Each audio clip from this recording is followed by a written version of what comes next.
Labas visi, šiandien Dzūkijos dujose turim Peugeot 206 CC automobiliuką į 1.6 varikliu, į jį sumontavom kokybišką Landerenzo dujų įrangą, viskas gražiai tvarkingai sumontuota.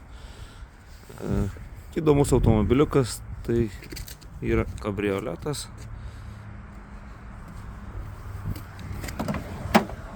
Jungiklį sumontavom pagal kliento pageidavimą, štai šitoje vietoje. Užkūrus automobilį, kai karštas, po kelių sekundžių pereina į dujas. Be jokių trūkčiojimų, nieko, automobilis dirba tvarkingai. Dirba dujomis, atmintinė vairuotojui, garantijos knygelė, užpildymo angalis. Dujų balioną mes sumontavom štai šitoje vietoje. Tai, kadangi kabrioletas, tai negalėjo būti daug iškilęs.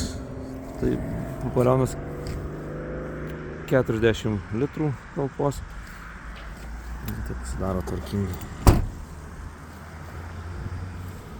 Dujų užpildymą sumontavom prie benzino užpildymo. Aišku, čia taip vietos labai nedaug, bet pasistengėm indėjom šitoje vietoje, kad būtų patogu ir gražu pildyti. Pasidaro tvarkingai viskas, niekas nemaišo.